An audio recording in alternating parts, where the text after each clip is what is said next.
अस्सलाम वालेकुम। हमने प्रोटीन का टॉपिक स्टार्ट किया हुआ था। इससे पहले जो है वो हम प्रोटीन्स के जो मोनोमर मालिक्यूल्स हैं, अमीनो एसिड्स के बारे में कुछ इंट्रोडक्शन हम देख चुके हुए हैं। आज हम इसके स्ट्रक्चर, क्लासिफिकेशन और प्रोटीन प्रॉपर्टीज़ के हवाले से जो है इसमें कुछ डिटेल्स देखेंगे। तो अमीनो एसिड्स जो है, these are the building blocks of the peptides and the proteins and they are the monomers of the proteins. First amino acid asparagine was asparagine was discovered in 1806। अगर हम इसके general structure की बात करते हैं तो इसमें एक अमीनो ग्रुप होता है, एक इसमें कार्बोक्सिलिक ग्रुप होता है और इसकी एक जो है वो इसकी साइड चेन होती है। This is the carboxylic group, this is amino group, this is central alpha carbon and this is the side chain, that is the R functional group. Next जो है वो हम इसकी क्लासिफिकेशन के हवाले से देखेंगे कि अमाइनो एसिड जो है इनको कैसे क्लासीफाई किया जाता है। इनको इनकी जो है वो आर ग्रुप की बेस पे क्लासीफाई किया जा सकता है, इनकी पोलैरिटी की बेस पे, और इनकी न्यूट्रिशनल इंपॉर्टेंस के हवाले से हम इसको क्लासीफाई कर सकते हैं। इसके अलावा जो है कुछ रेयर अमीनो एसिड्स हैं और कुछ जो है वो नॉन प्रोटीन अमीनो एसिड्स भी इसमें आते हैं। इसको हम क्लासिफिकेशन को कुछ डिटेल में देख लेते हैं। First of all, classification of amino acids on the basis of their R group. ये मैं आपको लास्ट लेक्चर में भी बता चुकी हुई हूँ कि इसमें अमीनो एसिड्स जो हैं वो डिफरेंट क्लासेस में जो इनको कैटेगराइज किया गया है, जिसमें न्यूट्रल या hydrophobic amino acids, polar amino acids और basic amino acids, acidic amino acids, heterocyclic amino acids, aromatic amino acids जो हैं, और इनकी एग्जांपल्स जो है ये मैं ऑलरेडी आपको पढ़ा चुकी हुई हूँ लास्ट लेक्चर में। तो यहाँ पर जो है ये टॉपिक रिपीट हो रहा है। नेक्स्ट जो है classification of amino acids on the basis of there nutritional importance. They may be classified into two categories, essential amino acids and non essential amino acids. इनको हम बारी बारी देख लेते हैं। इसेंशियल अमीनो एसिड्स जो हैं, these are those amino acids which can not be prepared or synthesized by the body, यानी बॉडी इनको खुद से सिंथेसाइज नहीं कर सकती। As a result they must come from the food and they are 9: valine, phenylalanine, leucine, isoleucine, threonine, tryptophan, methionine, lysine and histidine. These are non-essential essential amino acids. Then जो है वो non-essential amino acids हैं, which are the those amino acids which are produced by the human body, are synthesized by the human body either from essential amino acids or from normal proteins breakdowns. And these amino acids include asparagine, alanine, arginine, aspartic acid, cysteine and serine, and glutamic acid, glutamine, proline, glycine and tyrosine. Then amino acids are have further two categories which include non standard protein amino acids, जिनको हम rare amino acids भी कह सकते हैं. And these are a small number of rare amino acids which occur in the proteins of the organisms. They are made from some of the common amino acids. For example, hydroxyproline, which is made from the proline amino acid and is found in the protein collagen. इसी तरह जो है वो hydroxylysine is another rare amino acid which is made from the lysine and it is also found in the collagen protein which is the main or the most abundant protein of the animal cells. There are no DNA codes present for these rare amino acids. ठीक है, DNA के पास इन rare amino acids के कोड्स मौजूद नहीं होते, तो हम ऑलरेडी जो अमीनो एसिड्स होते हैं उनसे इन अमीनो एसिड्स को सिंथेसाइज जो है वो बॉडी के अंदर किया जाता है.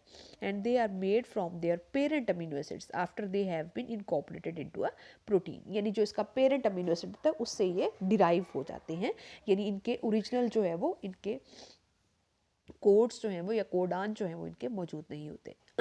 तो इसकी दो एग्जांपल्स मैंने आपको बता दी, एक हाइड्रोक्सीलाइसिन की और एक मैंने आपको एग्जांपल बताई जो है वो हाइड्रोक्सी प्रोलीन की, जो कि प्रोलीन से बनता है, और हाइड्रोक्सीलाइसिन जो है ये लाइसिन से ड्राइव होता है, और ये दोनों जो है ये कोलेजन प्रोटीन के अंदर पाए जाते हैं, और इनको हम इनकी जो पेरेंट अमीनो एसिड्स होते हैं उनसे डिराइव करते हैं. सेकेंड जो कैटेगरी है वो नॉन प्रोटीन अमीनो एसिड्स हैं.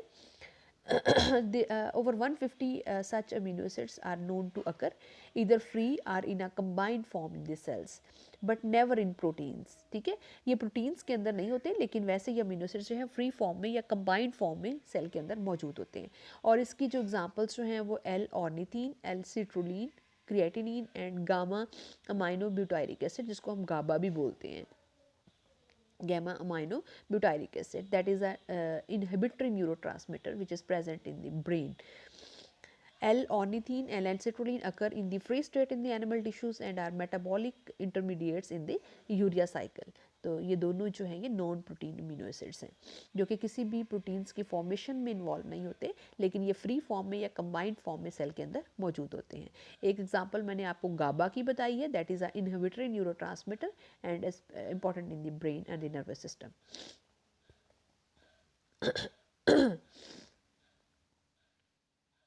इसी तरह जो है ये क्रिएटिनिन जो है that is a derivative of glycine, it's play important role in the energy storage process in the vertebrates.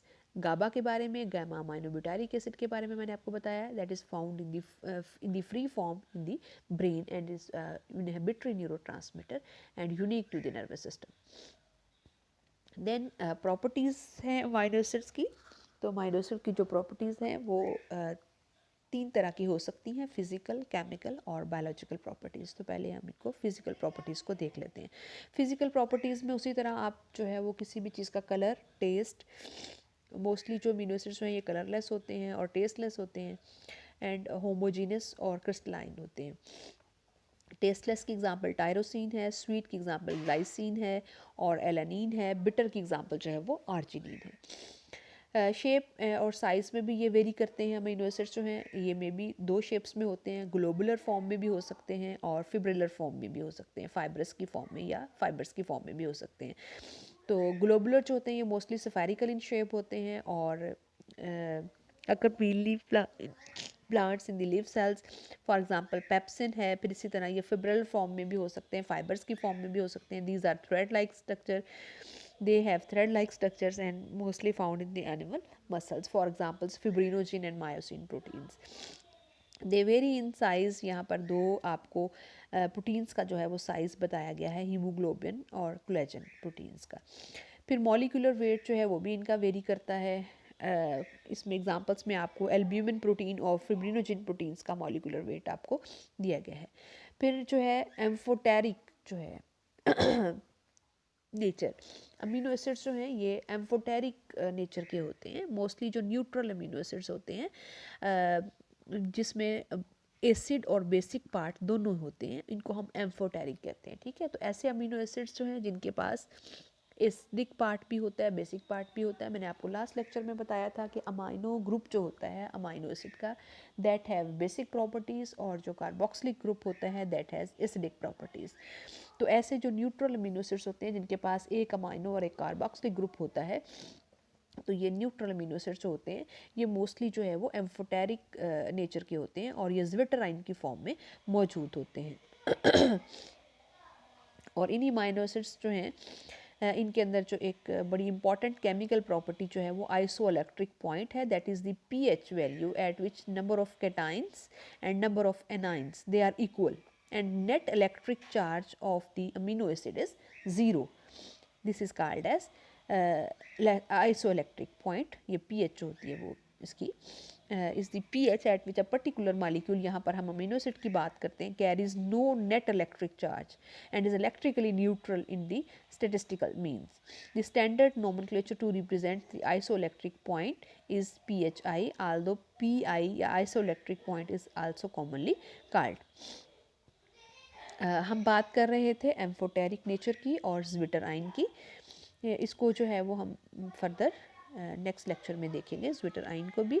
Biological properties जो हैं इसमें हम कुछ अमीनो एसिड्स की जो बायोलॉजिकल इंपॉर्टेंस है इसके हवाले से देख लेते हैं कि एलानिन जो है that is important source of energy for muscles, one of the 3 most important glycogenic amino acids, the primary amino acids in sugar metabolism, and it boosts the amino acids immune system by producing antibodies. Then valine hai, that is essential for muscle development. Leucine is beneficial for skin, bone tissue, wound healing, जख्मों को भरने के लिए. Isoleucine is necessary for the synthesis of hemoglobin. Phenylalanine beneficial for healthy nervous system and it boosts the memory and learning. And threonine is required for formation of collagen, helps prevent fatty deposits in the liver, aids in the antibodies. तो यहाँ तक जो है ये topic आपका complete हो गया है अमीनो एसिड्स के स्ट्रक्चर्स के हवाले से, क्लासिफिकेशन और इसकी प्रॉपर्टीज़ के हवाले से। नेक्स्ट जो है वो हम अमीनो एसिड्स की जो है कुछ और प्रॉपर्टीज़ हैं जिसमें ज़्विटर आइन है और कुछ एक दो और चीज़ें इंपॉर्टेंट हैं, वो मैं आपको नेक्स्ट लेक्चर में बताती हूँ।